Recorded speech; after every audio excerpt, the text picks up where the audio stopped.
Fallout 3. I don't have a clever opening for this video.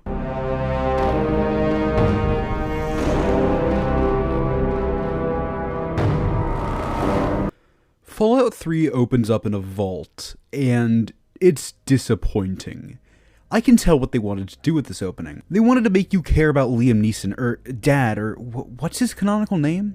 This isn't a bit, I can't remember, although it does go to show you how badly the opening failed. James, that's it.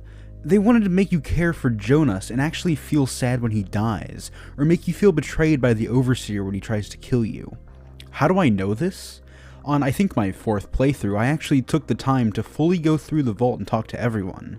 Jonas called me a cutie, I told Butch to fuck off, I had interesting interactions with Dad, but the whole thing was just done extremely poorly. It feels like they had two conflicting ideas when making the opening. One person was like, hey, let's make the player care for these characters we've made, make them spend time with them, and then make everything go wrong to not only set up the story, but have the player give a fuck.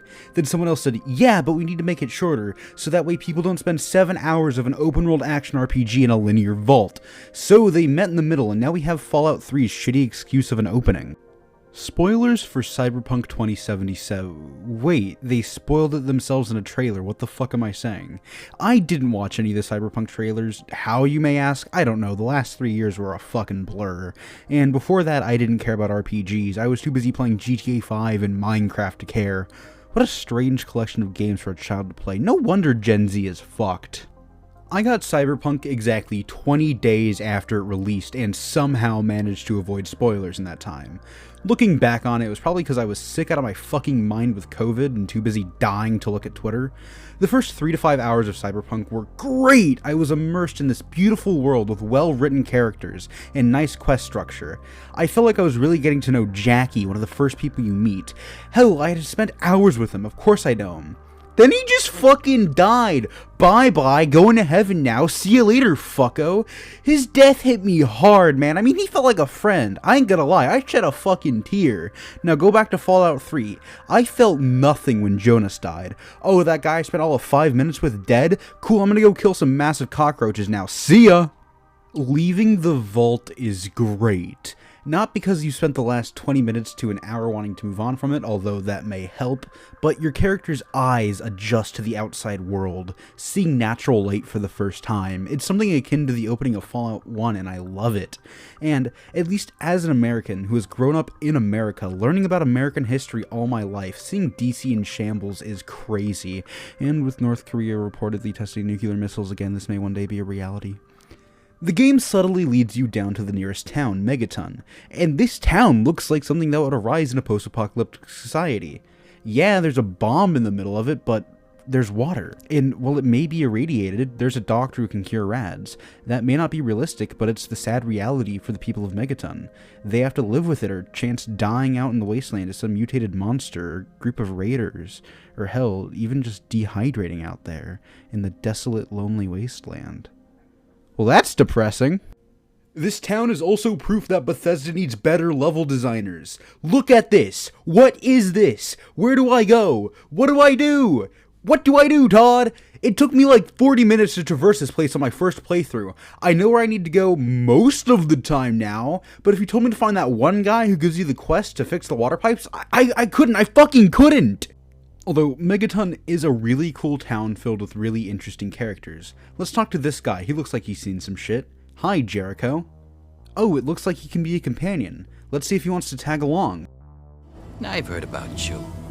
A little goody two-shoes out of the vault. What the fuck did you say to me?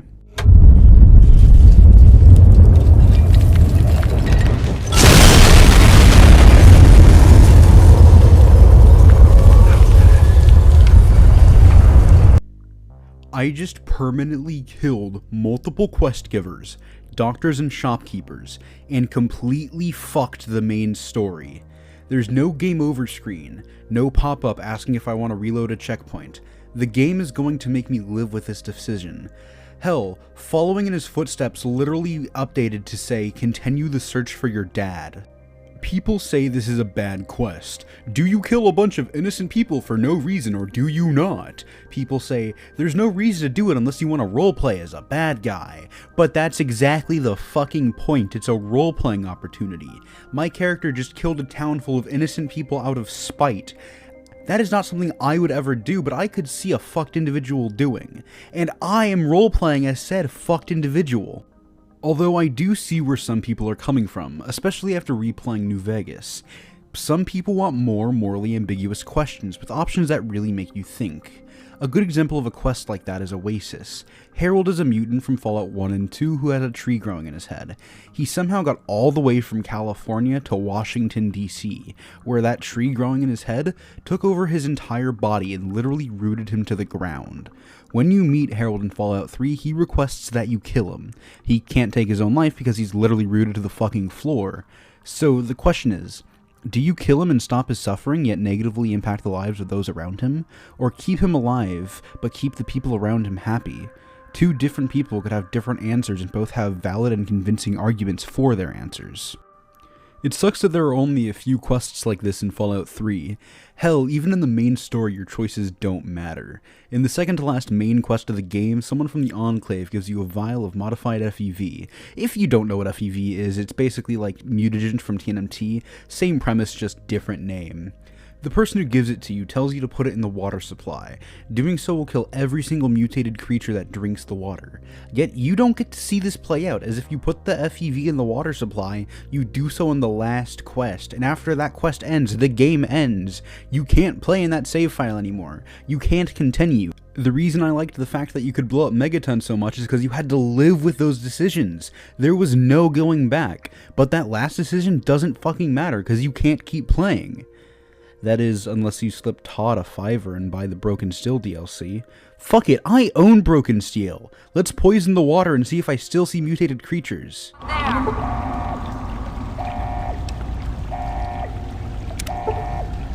Control room, stop.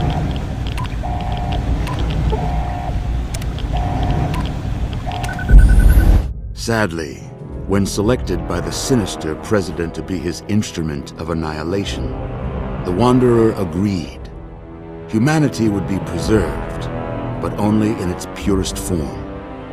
The waters of life flowed at last, but the virus contained within soon eradicated all those deemed unworthy of salvation. Oh, I do! They literally didn't change the outcome. The last decision you make in the game literally doesn't matter! I think I blacked out. Where were we? Oh, yeah, I blew up Megaton. Well, the only person who knows where James went is dead, but whatever. I know where he is, I'll just go there now. Whoa, buddy, what do you think you're doing? You're making a Fallout 3 review. Do the main quest. But I can just go to Smith Casey's garage. Doing that skips half the game, dumbass. Fine, fuck, I'll do it. So after leaving the vault, again, I headed down to Small Ranch. Why? To do this.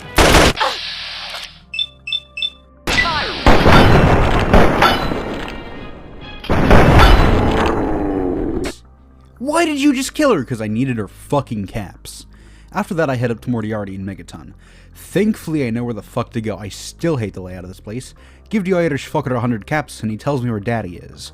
He's allegedly at Galaxy News Radio, which leads me to the worst part of Fallout 3, the Metro tunnels. The DC area is meant to be completely destroyed. Rubble from buildings that have collapsed after the war litter the area, making the only way of traversing most of Fallout 3's DC metropolitan area through metro tunnels that take place underground. And it was a wonderful idea on paper. It makes the area feel so much bigger than it actually is, and if there weren't these tunnels, it would make walking through a metropolitan area feel less grand, but it was executed terribly. The only enemies down here are ghouls, super mutants, and the occasional radroach, not to mention all the metro tunnels look exactly the same. With repetitive texture and the same 3 enemies over and over again, these metro tunnels are fucking boring. They're also really easy to get lost in, another fault of everything looking exactly the same. However, I will say that these tunnels are really good at rewarding the player for exploration. I was in one of the metro tunnels, couldn't tell you which one, they're all the fucking same, and desperately needed ammo and a stim. Looked around a bit and found a body with ammo and a stim. Whoop-de-fucking-do, now I'm not gonna die down here. Also, I shouldn't just shit on Fallout 3 for bad visual design. Most of Fallout 1 and 2 look the same, Fallout 3 all looks the same, New Vegas, besides, well, Vegas itself all looks the same. Fallout 4, Fallout 76 probably has the most difference of visual design all throughout the map. Let's add that to a list of things that 76 does well, it fucking needs it. I really don't know what else Bethesda could have done besides the metro tunnels to really give off the scope of how large the DC area is. But it's not my job to come up with a better solution. That's a game director's job. And not to shit on Bethesda's game directors, because they have some really good games and some really great moments in Fallout 3, I just wish they were a bit more creative so we got a better experience. Oh hey look, we made it to GNR. Wait, what was that noise? Holy shit! Okay, let's dissect this. As we get to GNR, a super mutant behemoth comes out of nowhere and starts wrecking shit. The game tells us to grab a fat man, a slingshot that shoots miniature nuclear warheads, and dispatch of the super mutant. Honestly, I don't mind this. People say the games are getting too much like movies, but that was just dumb fun. Others have made the complaint that it overpowers the character way too early on, but by siding with Tenpenny and the power of the atom, you can get up to 1,000 caps and coast through the rest of the game, never having to worry about money, caps, weapons, ammo, health. That's arguably more OP. After dealing with the mutant, I head inside and learn my dad isn't here. Fuck. But the guy here, 3Dog, that's a weird name, says he can tell me where my dad is, if I do a quest for him. I'm gonna be honest, I wasn't gonna do that quest, so I decided to do a speech check to see if I could skip it. And here we go. The speech skill in Fallout 3 sucks absolute dog ass. Whenever you get a speech check option, it literally tells you the percentage chance of you succeeding it. Did you hear what I just fucking said? Percentage chance in a skill check! Meaning a character with 1 charisma and the lowest possible speech stat, which I believe is 9, can theoretically pass any fucking speech check in the game. And a character with 10 charisma and 100 in speech can fail any speech check in the game due to random chance. In a game where you can save and reload saves at any time, you can reload the same save over and over again until you pass. This makes the speech stat utterly useless, which is absolutely crazy because almost any fucking skill check in the main quest line can be passed up by speech, making most of the fucking skills utterly useless. Remember, this game is considered to be one of the best RPGs of all time. So I skipped the quest because I didn't want to do it. It revolves around killing super mutants, it's shit. I passed the speech check, and the dog of 3 tells me that Data is in Rivet City. I head there and find Madison Lee, who tells me that James isn't fucking here. She tells me to go to the Jefferson Memorial because James supposedly went there. Thankfully, the memorial isn't too far down the road. Unfortunately, it's filled with these stupid fucking super mutants. I hate them. I fucking hate them. They're all the same, with no variety. If I have to kill another one of them, I'm going to turn the shotgun on my... After clearing out most of the memorial, I find a holotape saying that James went somewhere else. Finally, after all that shit, I can get to James in Smith Casey's garage. Going through the garage gets you to Tranquility Lane, and honestly, it's really cool. The first time you visit. It's set in a pre-war neighborhood all in black and white, and this song plays the whole time you're there. It gets really repetitive after a while. If you want to leave the normal way, you have to do a few tasks for this guy named Braun. They go anywhere from making a kid cry to killing someone without outright attacking them. They can require some problem solving, however, I didn't want to deal with any of that because I've already been through this place like 7 times, so I just skipped through it by activating a secret computer. James and I got out of Tranquility Lane and headed to Rivet City. Then we head to the Jefferson Memorial, where we do a mediocre quest. The quest is literally going down the stairs of the Jefferson Memorial, pressing a button, coming back up, going back down, pressing a few more buttons, being told to go down some pipe and clear a waterway, then seeing the Enclave show up. They're hostile on sight, so you can't even try to talk them down. You see them behind closed doors with your dad and his assistant. We learned that the Jefferson Memorial is a giant water purification system, and all the shit we did downstairs was preparing to activate it. We're trying to purify the water so that, for example, the people of Megaton have clean drinking water, but not just the people of Megaton, but everyone in the wasteland. So the fucking Enclave show up and they're like, hey, we want this, but like, if they weren't hostile and didn't try taking it by force, we probably would have worked with them. Like, their actions don't make any sense. Why do they want it in the first place? And before anyone in the comments says a damn thing about the FEV you get from Eden, hold the fuck up, we're getting there. Holy shit, I went off on a tangent. We managed to escape from the Enclave and the Jefferson Memorial with some casualties. We fled through some tunnels, I fucking hate them, and we end up at the Brotherhood of Steel base. There we're informed that we need a GECK to make the water purification system work. A GECK is something from Fallout 2. So was the Enclave, actually. Wow, were Bethesda just thinking, let's make Fallout 2, but terrible when making this game? Whatever. I look through a computer to find a GECK and I see a familiar face. If I ever get to 100,000 subs, I'll make a Fallout 76 video. I only say this because I know that'll never happen. I find out the GECK is in Vault 87, so I head there immediately as I want to wrap this fucking game up. It's pretty close to Smith's garage, so I just fast travel there. After a quick walk, I'm in.